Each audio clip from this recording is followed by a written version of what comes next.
Eu saúdo a todo o povo de Deus com a paz do Senhor. Amém. Glória a Deus, irmão. Mais um mês nós estamos aqui juntos, hein? Oh, Jesus, conseguimos chegar. Não foi fácil, mas a gente conseguiu. Agora não foi por nós mesmos, né? Foi o Senhor que nos trouxe até aqui. Cada um de nós. Mas eu convido a igreja para ficarmos em pé e a gente ler, abrir a nossa Bíblia. Abre a tua Bíblia na primeira epístola do apóstolo João, capítulo de número 1, versículo de número 8. Glória a Deus. Culto de Santa Ceia é um culto, é o maior culto, né?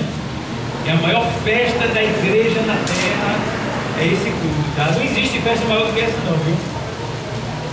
É a maior festa que existe do povo de Deus. É verdade. E é motivo do povo de Deus se alegrar, porque é uma oportunidade que Deus está dando para a gente fazer uma regressão, né? Uma regressão espiritual, vermos aonde foi que a gente errou e começar de novo, com sangue novo, força nova, vida nova, espírito novo. Vamos ler aqui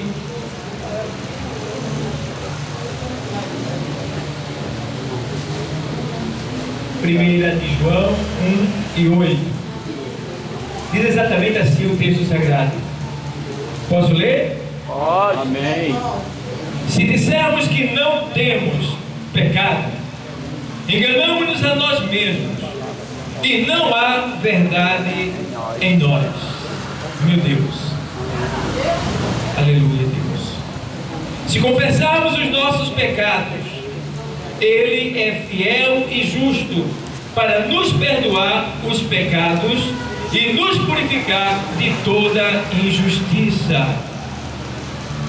Deus, obrigado por essa palavra. Se utilize dela e fale aos nossos corações nesta noite. Em nome de Jesus, amém. Poder sentar. Glória a Deus. Deus, Ele é maravilhoso. Ele está nesse lugar. Glória. Amados, eu li aqui um texto escrito pelo apóstolo João, apóstolo esse que nesse tempo aqui já estava sendo chamado de filho do amor. Filho do amor. Até porque João, ele era chamado de Boanerges. Boanerges, uma palavra que traduzido do grego para a nossa linguagem, quer dizer filho do trovão. Dá uma demonstração de que João era um homem áspero, um homem grosso, um homem que não perdoava facilmente, um homem que não pensava duas vezes para se vingar. Era um homem radicalmente religioso, ao ponto de querer matar alguém por não querer aceitar Jesus. Teve um certo dia que João, ele foi fazer as boas-vindas de Jesus em Samaria e não quiseram aceitar Jesus lá. Aqui não, teu mestre, nem traga ele para cá. O quê? Não vai? Não, pode deixar ele lá, traga ele para cá não. E ele voltou furioso. Ai, como ele voltou furioso. E ele chega lá e diz: Jesus, nós quisemos fazer as tuas boas-vindas, né? Fazer as tuas recepções lá em Samaria, mas o pessoal lá disseram que não queria te receber não. E a gente está com vontade de pedir para cair fogo do céu e queimar tudo. E a gente pode pedir? Não sabeis de que espírito sois, né? Só disse isso para eles. Então, não estamos aqui para nos vingar, não estamos aqui para querer matar, destruir, não. Nós estamos aqui para fazer aquilo que Jesus, Ele disse na sua palavra: eu vim para que todos tenham vida e vida com abundância. Então, vingança não existe no nosso vocabulário, tá? Raiva, ela pode chegar e nos tocar, mas ela não pode permanecer. Ira, ela pode acontecer, mas a gente tem que vigiar para não pecar, porque o Senhor disse: olha, irai-vos, mas não pequeis, tá certo? Ódios, jamais, tá bom? Então, temos que ter esse cuidado, porque o cuidado maior deve ser com nós mesmos. Ei, o teu cuidado maior deve ser com você mesmo, porque você é o seu maior inimigo. Ninguém é tão perverso com você como você mesmo. Entende isso? O profeta Jeremias, ele disse assim, olha, não foi o profeta, foi Deus usando ele. Ele disse, olha, enganoso é o coração. Lá em 17:9 de Jeremias, enganoso é o coração e perverso, mais do que todas as coisas, quem o conhecerá? Então, nós não nos conhecemos, nós somos perversos, até porque a Bíblia diz que o que se converteu em nós foi o nosso interior, o nosso homem interior. O nosso homem exterior ainda é ímpio, guarde isso. É por isso que você vive nessa luta de querer servir a Deus e a carne querer servir ao mundo. Mas lembre disso, dê lugar ao Espírito e você vai prevalecer. Então, a gente leu aqui um texto que deixa bem claro que nós não podemos dizer jamais que não erramos, que não podemos dizer jamais que a gente não peca. Olha, irmãos, é como eu sempre digo aqui, e torno a repetir, pois o apóstolo Paulo diz que serve de ensinamento para a igreja. Nós já erramos hoje o suficiente para ir do inferno as 5 vezes. Mas Deus, pela sua infinita misericórdia, que está lá em Lamentação, que diz lá em Lamentação 3 que a causa de nós não sermos consumidos é a misericórdia do Senhor que se renova a cada manhã. Então você não foi consumido pelo erro que você cometeu hoje por causa da misericórdia do Senhor, que é Jesus Cristo na nossa vida. Glória a Deus. Então aproveite, glorifique, se alegre na presença dele, porque ele é digno de honra, de glória e de louvor. E aí a gente vê que o apóstolo João, depois de ser um homem provado, muito provado, tá? João, para chegar ao ponto de ser chamado filho do amor, nesse texto aqui, ele teve que ser provado de várias maneiras, e na dor, né? João levou uma pisa tão infeliz, que a massa cefálica chegou a sair da cabeça, e jogaram ele no Geena, que é um lixão que tem em Jerusalém, que queima de dia e de noite. Jogaram ele lá. 3 dias depois, João levanta meio tonto, meio estranho, e sai e vai-se embora. Até porque havia uma promessa sobre João que dizia que ele seria o último a morrer. Seria o último. E aí, João não morreu. João chegou ao ponto de ser pego e ser lançado no barril de óleo fervendo, irmão, óleo fervendo, e o homem não morreu. Deus deu livramento a ele. Glória Por a último, Deus. João é pego, preso e levado para a ilha de Pátimo, lugar que praticamente é condenado à morte ali. Mas o Senhor vai ter com João naquela ilha, e depois há um edito de um novo imperador que saiu, né? Entra o novo, e aí libera os que estão presos por amor da palavra, e João é liberto da ilha de Pátimo. E aí volta e ele escreve essas cartas que nós lemos aqui, que está escrito assim: se dissermos que não temos pecado, enganamos-nos a nós mesmos, e não há verdade em nós. Ou seja, Jesus, que é a verdade, não está em nós. Temos que ter cuidado. Temos que estar sempre fazendo um autoexame na nossa vida. Ei, tem cuidado de você. Tem cuidado. Tem cuidado. É o que a Bíblia diz para nós. Lá na primeira carta de Timóteo 4,16, Paulo escreve a Timóteo dizendo exatamente assim: olha, tem cuidado de ti mesmo. Temos que ter cuidado de nós, do nosso corpo, da nossa aparência, das nossas vestes, da nossa forma de falar, de sentar, de conversar, de andar, de comprar, de vender. Temos que ter esse cuidado de ti mesmo e da doutrina. Que é doutrina? A palavra de Deus. Palavra de Deus, ou seja, tem cuidado da palavra, ou seja, tem ouvido a palavra, guarda e vive a palavra, pratica a palavra, obedece a palavra, exercita a palavra e da doutrina. Aí ele diz: persevera nestas coisas. O que é perseverar? É insistir no cuidado consigo mesmo e na doutrina. Você não pode oscilar, você não pode vacilar, você não pode baixar a cabeça e voltar atrás. Quem anda de cabeça baixa é porco, e nós não somos porco, nós somos ovelhas do rebanho do Senhor. Temos que andar de cabeça erguida. Deus não nos chamou para olhar para baixo, é para cima, é visão de águia que Ele nos chamou, que Ele nos deu, e não visão de pardal olhando para baixo. Então, igreja, o nosso alvo é lá, ó. eu tenho que olhar 24 horas para aquele lugar. Espiritualmente falando, eu tenho que estar ligado lá 24 horas. Aí ele diz, olha, tem cuidado de ti mesmo e da doutrina, persevera nestas coisas. Aí ele diz, por que tu tem que perseverar? Não pode desistir. Porque fazendo assim, salvarás tanto a ti como aqueles que te ouvem. Então, quando a gente dá testemunho, quando a gente tem zelo da palavra, quando a gente tem cuidado de si mesmo, as pessoas que estão em nossa volta estão sendo impactadas, tocadas, estão sendo incomodadas, estão sendo movidas, transformadas, moldadas, e você não está vendo. Aí surge o que? A salvação. Por causa de quê? Do teu testemunho.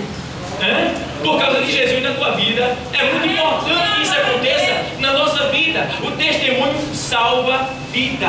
O testemunho salva alma. O testemunho salva vidas de várias maneiras, irmão. Já vi vários casos.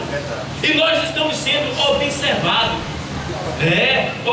Lá em Hebreu diz que há uma nuvem de testemunha que está nos observando.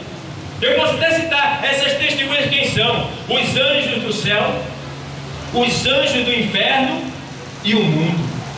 Está tudo de olho em nós, observando todos os pontos. Nada passa desapercebido. Lá em Provérbio 15:3 diz assim, olha, porque os olhos do Senhor estão em todos os lugares, contemplando os maus e os bons. Tem que estar atento.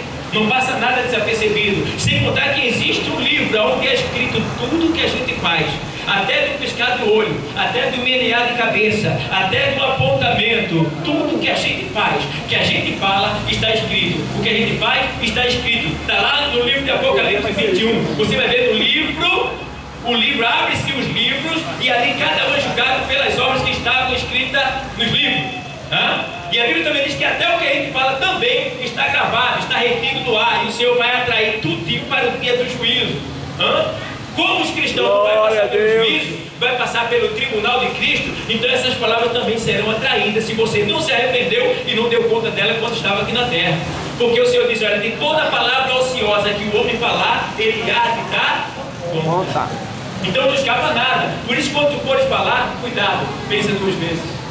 Talvez 3, talvez 4, pensa bastante. Deixa o cabelo ficar branco feito meu, mas pensa antes de falar, para tu não errar e não ter que dar conta de um preço muito alto que você talvez não tenha condição de dar. Tenha cuidado, certo? Então, se dissermos que não temos pecado, enganamos a nós mesmos, e não há verdade em nós nos fazemos mentirosos. Então, às vezes, a gente se engana a si mesmo. Vem para um culto de Santa Ceia, onde é um culto que a gente tem que se renovar. É o único culto que você verdadeiramente, você é renovado. Você sai daqui renovado. Não tem como sair. Tomou a Santa Ceia, saiu renovado. Por quê? É a transfusão de sangue que você recebe. É o sangue descendo da cruz lá de Jesus e entrando na nossa veia espiritual. E o pão é o que? O pão é a carne do Senhor, é o enxergue do experimento que nós sofremos nas batalhas do dia a dia até chegar ao dia de hoje. Então ele enxerta, faz o enxerte, e dá o sangue para cobrir o sangue perdido nas guerras espirituais que a gente sofre. Então cuidado, igreja, levanta a cabeça. Hoje é um dia de renovo. Hoje é um dia que você não pode sair daqui do mesmo jeito que entrou. E tem mais, até porque não pode sair do mesmo jeito que entrou, e até porque a gente vai ter que tocar no que é santo, no que é sagrado, para não profanar o sagrado. Porque se profanar, vai ser culpado do sangue e da morte do Senhor. Mas não devemos ter medo da Santa Ceia, e sim ter medo do pecado. Não devemos fugir da Santa Ceia por causa do pecado, mas do pecado por causa também da Santa Ceia. Porque tem gente que foge da Santa Ceia por causa do quê? Do pecado. Está errado. Você tem que fugir do pecado, sabendo que você vai ter que passar pela Santa Ceia. Irmão, pastor, mas eu não sei. Mas está na presença do Senhor, é do mesmo jeito. Não tem problema não. Se você não sei é por questões burocráticas, mas você ceia todo dia na casa do Senhor. Você come pão e bebe água, que é a palavra do Senhor. Porque o Senhor Jesus é uma fonte de água inesgotável, e Ele diz também que eu sou o pão da vida. Então, todo dia a gente se alimenta na casa dele. Todo dia. Toda vez que lê-se a palavra, prega-se a palavra, estamos nos alimentando. É o alimento da nossa alma, certo? Então a gente sai fortalecido, está comendo. Agora, se comer em pecado, é perda de tempo. Vai comer, né? Vai se alimentar, mas vai morrer e vai para o inferno. Até tanto dentro da igreja, vai para o inferno. Temos que ter cuidado, muito zelo mesmo, para não perder a oportunidade da salvação, que nos foi dada gratuitamente. Glória a Deus. Temos que ter esse zelo. Irmão, a gente não faz ideia do que Jesus passou por nós. Às vezes é necessário a gente sofrer algo para a gente sentir uma dose ou uma gota do que Jesus passou por nós. É necessário mesmo. Deus permite para que a gente venha despertar e Ele venha nos esclarecer alguns mistérios. Porque tem crente que sabe dizer Jesus é bom, mas nunca passou por uma provação de dor. E às vezes é necessário Deus deixar que a pessoa passe para a pessoa entender que assim, mais sofreu meu Jesus. Eu tenho estudado, tenho sentido, né? Mas eu sei que nenhum de nós chegou ao ponto de sentir o que ele sentiu, porque o sofrimento dele é inefável, é inexplicável, o sofrimento que ele sofreu por nós. Tudo que o ser humano vai sofrer no inferno, ele sofreu na cruz por nós. Eu me lembro, né? Ontem eu levei uma pancada aqui, eu esmaguei meu dedo tá roxo, a unha. Eu esmaguei o dedo na porta. Eu passei mais ou menos uns 20 minutos, sentando, levantando, indo no quarto, voltando e gemendo, lá dentro do meu coração, de tanta dor. Foi dor. Aí eu costumo dizer para os irmãos, olha um pouquinho, que eu fui no céu, vi Isaac, Abraão e Jacó, e ele disse, desce porque tem lugar lá embaixo. De tanta dor, irmão. Dor. E eu disse, meu Deus, mais sofreu o Senhor por mim. Muito mais. Eu fico dizendo, meu Deus, aquele Jesusinho que o pessoal bota lá no pregadinho com o cravo aqui no meio da mão, que mentira, com a fraldinha, que mentira, ele foi pregado nu, expondo a vergonha dele. Ele se expôs para que pela sua vergonha tirasse a nossa vergonha, nosso desprezo eterno. E o prego não foi no meio da mão, foi no nervo uno aqui, ó, aonde segura o peso do corpo. Quando entra aqui o prego, esmaga o nervo uno, aquele nervo que dá um choque quando você leva um... E cada movimento dele, ele levava um choque no corpo todo, intenso. Seria terrível que ele estava sofrendo ali. Mas ele ainda teve ali, ó, suspender um pouco assim, para pegar ar no pulmão, olhar para o lado assim e dizer para o ladrão arrependido, em verdade te digo que hoje estarás comigo no paraíso. Até o último instante que ele sentiu a minha e a tua dor. Por isso que naquele dia Jesus vai vir como juiz. Eita, meu Deus do céu, no dia do juízo final. E diz a palavra que o juízo de Deus é sem... Meu Deus do céu, naquele dia Jesus não vai conhecer ninguém que vai estar ali. Estavam muitos que estavam na igreja. Ei, Senhor, eu estava lá, Senhor. O juiz, ele diz, não conheço, não conheço, porque ele vai vir como juiz para julgar as obras de cada um, e depois de julgados serão lançados no inferno, no lago de fogo, e arder dia e noite sem descanso. Agora pensa direitinho, vamos para o inferno junto agora? Vamos comigo, daqui a pouco a gente volta para o céu. Pensa direitinho, pensa em você. Você já pensou nisso? Você no inferno, eu já pensei mais de 1000 vezes na minha vida. Pense em você, indo lá, pensa na lava de fogo que está lá, pensa, reservada. Vai para lá agora, pensa direitinho, tu queimando, numa escuridão terrível, dia e noite, gritando, agonizando, sem fim, para sempre, sem fim. Consciente ali. E pior, quem está no céu vai chegar um momento que o Senhor vai limpar toda a lembrança do passado. Tudo se fará novo. Mas os que estão no inferno vão se lembrar de cada momento que viveram na terra. A literatura que receberam e jogaram fora, a palavra que ouviram na igreja e não guardaram no coração para viver, não aceitaram, murmuraram, criticaram, reclamaram, blasfemaram, profanaram, está tudo lá. Será terrível. E ninguém no inferno vai dizer, tu é injusto, eu odeio esse Deus. Não, todo mundo vai estar consciente, porque até o dia do homem descer a sepultura, Deus vai atrás dele e tentar resgatar ele. Ele é que não quer. Deus vai. Deus investe o céu e a terra, Ele vira a terra de cabeça para baixo, Ele dá terremoto, Ele faz saceiro.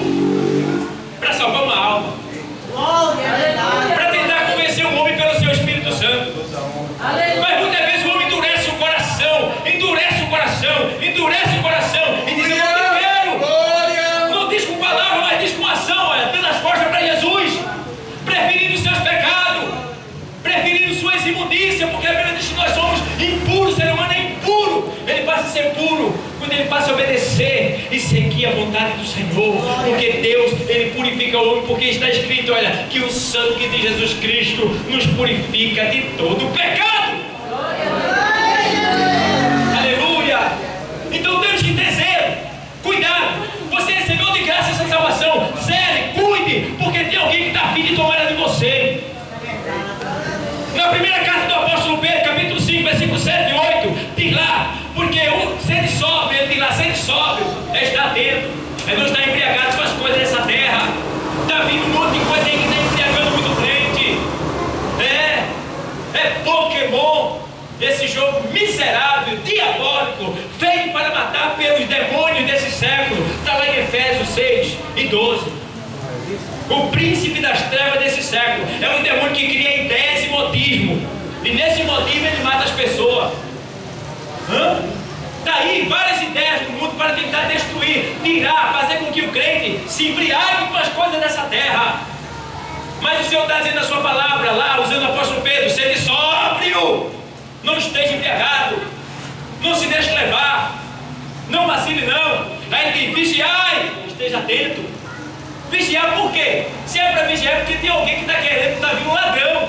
Quando se refere à palavra vigia, ele está se referindo a vigia por de quê? Para que o ladrão não roube. Então tem alguém, um ladrão, que está lá em João 10, que ele veio para roubar, matar e destruir. Aí é isso que Pedro está dizendo, ei, vigia! Sendo sóbrios, vigiai. Porque o diabo, agora ele explica, ele abre a carta assim para a gente entender. Porque o diabo, vosso adversário, anda em derredor de vós, bramando como leão. Leão é o filho de Deus, é o verdadeiro leão, é o leão da tribo de Judá.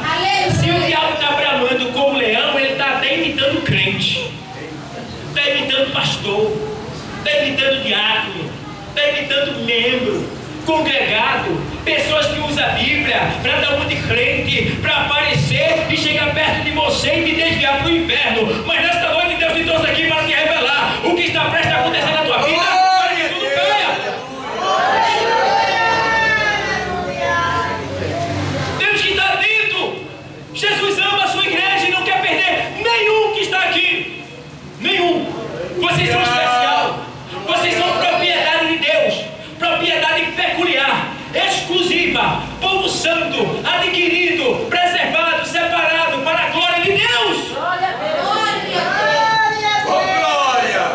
Deus não quer perder nenhum de vocês, nenhum. E se for necessário, ele vai usar pastor, vai usar diácono, dirigente, ele vai usar seus vasos na terra para buscar você. E eu estou aqui, Senhor, para buscar toda ovelhinha que se desviar do redil. Já disse para ele. Então, amados, se dissermos que não temos pecado, enganamos a nós mesmos. Olha aí, a nós mesmos. E não há verdade em nós, meu Deus.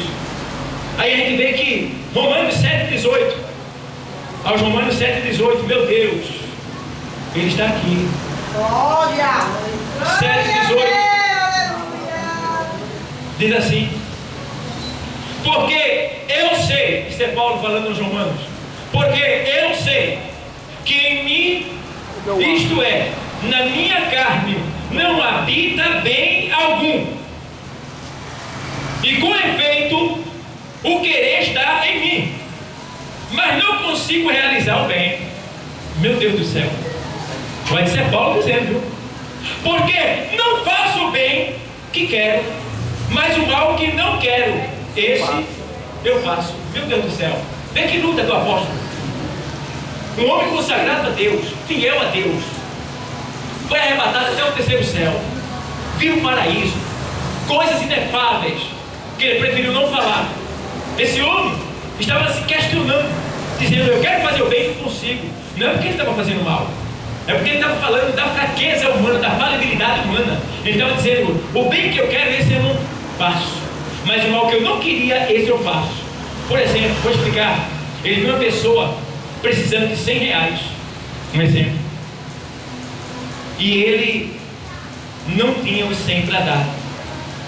Ele queria dar os 100, é o bem que ele queria fazer, mas terminou fazendo o mal que ele não queria fazer, que foi de não dar os 100 reais, porque não tinha. Então ele estava falando da falabilidade humana.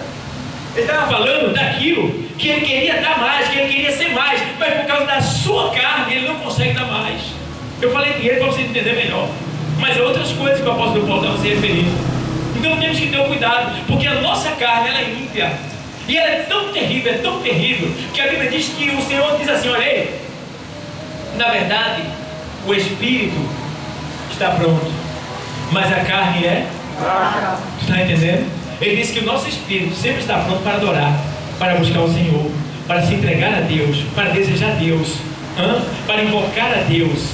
Mas a nossa carne, ela luta contra o espírito. Está lá em Gálatas 5, e 16 e 17, porque eles se opõem um ao outro para que não façais o que quereis. É o espírito lutando contra a carne e a carne lutando contra o espírito. E aí você tem que dar lugar, ênfase ao espírito, para que você possa prevalecer. Porque, irmão, ai, irmão, daquele que perde o espírito, ou seja, ai daquele de quem o Espírito Santo se afasta.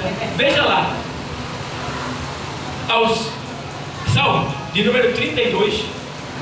Meu Deus, glória. Salmo 32. Aleluia, Deus. Aleluia. Salmo de número 32, verso 3 e 4 diz assim: enquanto eu me calei, envelheceram os meus ossos, pelo meu bramido em todo o dia. Enquanto ele se calou, quando ele não atendeu a voz do Senhor, enquanto ele não se dedicou a aceitar a vontade do Senhor para a sua vida, diz o texto que envelheceram os seus ossos. Irmão, ossos envelhecidos já está dizendo, não tem firmeza, é muita dor, deseja de fazer algo e não consegue se firmar, ficar em pé.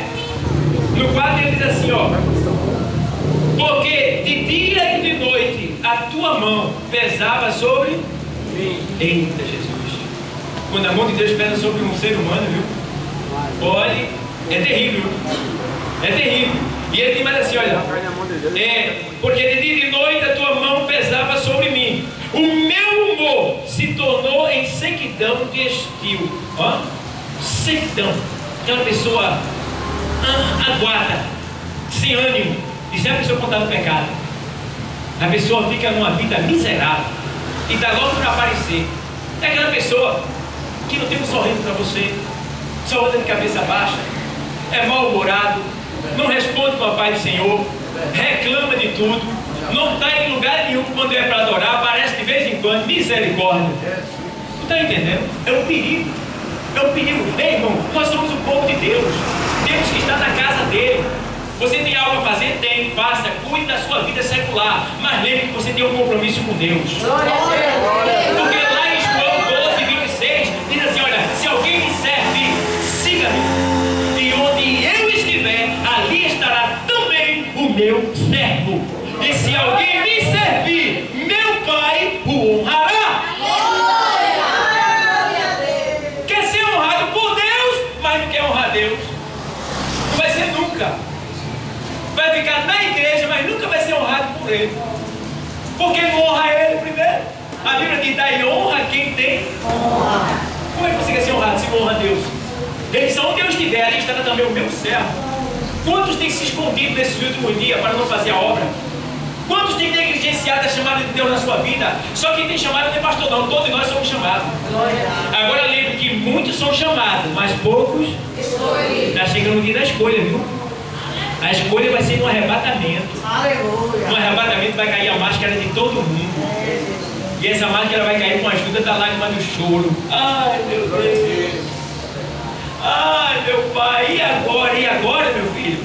Te prepare para entrar nos buracos feito coelho, feito na rua e se esconder, porque o anticristo vai botar para quebrar e quem ficar. Vai arrebentar, vai torturar. Quem pegar, ai, vai sofrer muito. A grande tribulação será terrível. Lá em Mateus 24, tu pode ler. Diz que era um tempo de tanta angústia, como nunca houve na face da terra. De tão terrível que será a angústia desse dia.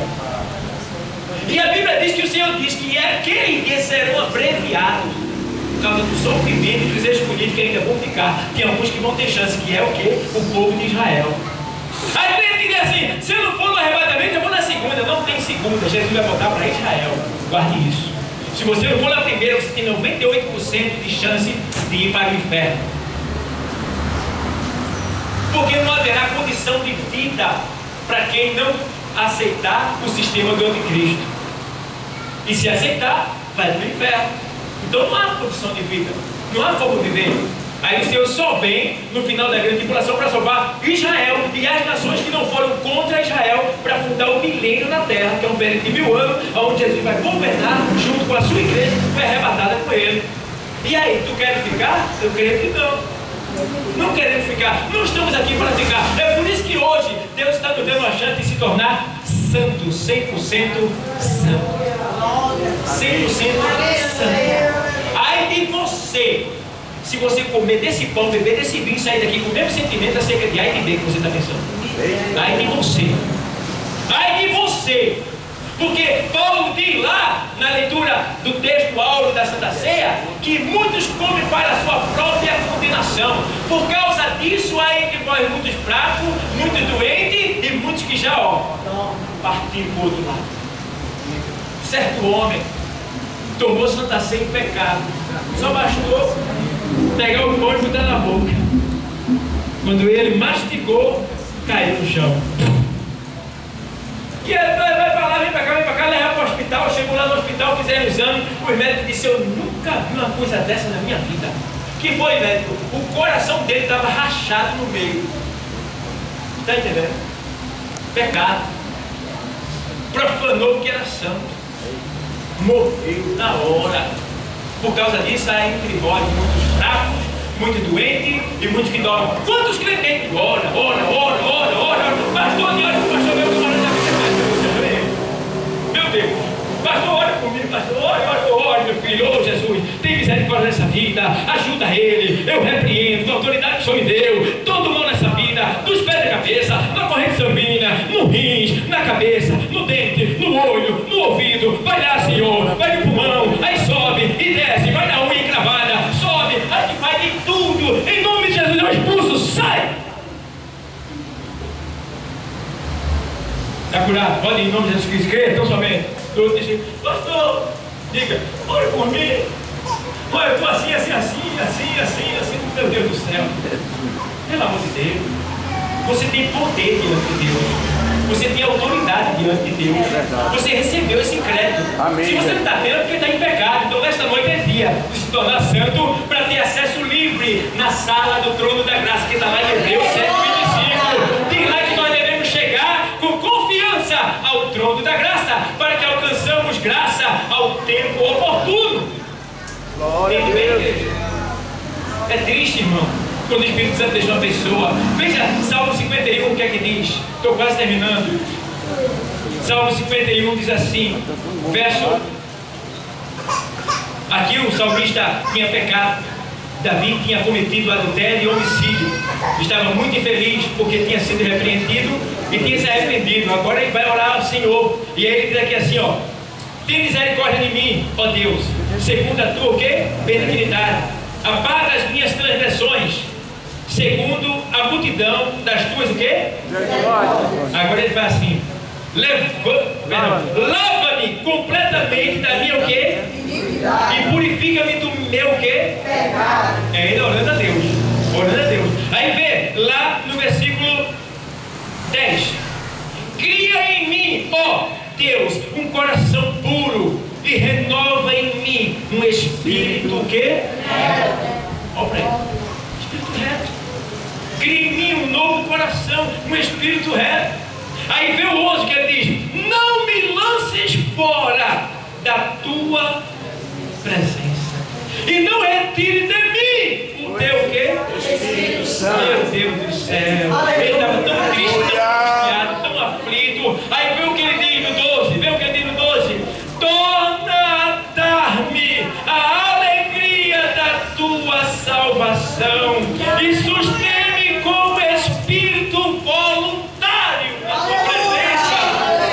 Oh, irmão, cuidado, zela pelo Espírito Santo que está com você. você. Irmão, quanta gente mesquinha. Tem crente que é tão miserável. Me permita a expressão. Ele é tão miserável que ele chega na igreja. Já recebe essa. Ele chega na igreja 7h30, 7h20, 7h40, 7h10. Mas quando dá 9h05, ele diz: passou 5 minutos. Ô miserável! É verdade. Tu está na presença de Deus recebendo o que é melhor que está vindo do céu. Faz questão de 5 minutos que está dando para o Senhor. E o Senhor não precisa de nada de você, não. É nós que precisamos dele. Porque Deus sem mim, sem você é Deus. Mas você sem ele é nada. Me reclama disso, reclama daquilo, critica isso, critica aquilo. Você não foi chamado para criticar nem para reclamar. Você foi chamado para frutificar, para dar glória a Deus, para ajudar, para prosperar, para dar crescimento ao reino de Deus na terra. Sabe por que Deus está falando dessa maneira? Porque Deus quer que você seja arrebatado. É o amor dele que está ardendo pelo seu Espírito Santo e está usando o pobre homem aqui para te alertar, para que você esteja de pé e seja levado para o céu. Então, ó, lá para a carta que a gente leu, no capítulo 2, vamos para lá, tornando aqui. Vamos ler o capítulo 2, que coisa linda, para a gente terminar. Vê que coisa linda. Ele diz agora: meus filhinhos, primeira carta de João 2, meus filhinhos, seu Espírito Santo usando João, meus filhinhos, está no diminutivo, está no sentido amoroso, de tempo, de carinho, que alguém que é menor, que precisa de ajuda, alguém que é dependente, meus filhinhos, ele está dizendo, olha, estas coisas vos escrevo, para que não quê? Para que não pequeis. Ele está dizendo: ei, não peques. Não peques. Você vai dizer: mas pastor, por mais que eu lute, eu ainda peco. Mas uma coisa é pecar e outra coisa é viver no erro. Uma coisa é pecar, outra coisa é viver no pecado. É diferente. Viver no pecado é fazer todo dia a mesma coisa. Pecar é a consequência da nossa carne. A gente vai errar todo dia. Então, meus filhinhos, não, essas coisas eu vos escrevo, para que não quê? Aí ele dá a graça de Deus. Ele vem com a misericórdia e diz assim: olha, mas se alguém, aí ele fala assim, ó, não peguei. E se, ele diz assim, e se, é uma condição, e se alguém pecar, temos um advogado para com o quê? O Pai. Como é o nome dele? Jesus Cristo, o justo. Eita, Jesus. Sabe por que ele diz o justo? Porque nós não somos justos. Nós somos injustos. Aí pela sua justiça, ele nos justifica. Então, hoje, todos vocês aqui são justificados. E os que já são mergulhados na água comprovarão isso comendo do pão e bebendo do vinho. Para que saiam daqui justificados, sem culpa nenhuma. Você sabe que você vai sair por essa porta sem nenhum pecado, sem nenhum. Branco como neve, não vai ter uma mancha em você. Nenhuma. Você vai sair daqui novo, renovado. Tá? Agora, vigie quando chegar lá fora. Olhe para a pessoa que lhe ofendeu e diga: Senhor, dá-me graça, me ajuda, eu quero dar um abraço a essa pessoa. Eu quero ajudar essa pessoa. Eu quero abraçar essa pessoa. Não é fácil, eu sei, mas não é impossível. Você pode, é só pedir graça. É só pedir graça, Deus vai te dar condição. Amém, igreja? Amém. Então não peque, tá bom? Por quê? Porque Deus amou o mundo de tal maneira que deu o seu Filho unigênito, único, gênito de gerado, para que todo aquele que nele crê não pereça, mas tenha a vida eterna. É só para quem crê em Jesus. E crer não é dizer eu acredito, eu creio. Não. O crer, trazido do grego para a nossa linguagem, quer dizer fazer aquilo que Jesus está lhe mandando fazer. Aí você prova que crê. Se você não age conforme a palavra de Deus, você não crê. Você pode saber Bíblia de Gênesis, Apocalipse, pode ser até batizado no Espírito Santo, revestido de poder, pode ter vários dons, mas se você não vive conforme a palavra, você não crê em Jesus Cristo. É só conversa. Porque quem crê faz aquilo que ele manda. Errar é uma coisa, agora viver o erro é outra, eu falei. Então, para que todo aquele que nele crê não pereça, mas tenha a vida eterna. E tem alguém aqui no Evangelho nesta noite? Acredito que não tenha dúvida de nada. Tem alguém que quer aceitar Jesus como Salvador nesta noite aqui nesse lugar? É um dia especial que Deus marcou para você aqui nesse lugar. Não paga nada, é de graça. Você vai aceitar uma aposta da vida eterna e está pronto para o arrebatamento que pode acontecer daqui a pouco. Tem alguém para Jesus nesta noite? Meu pastor Gregório. Faz a cruz.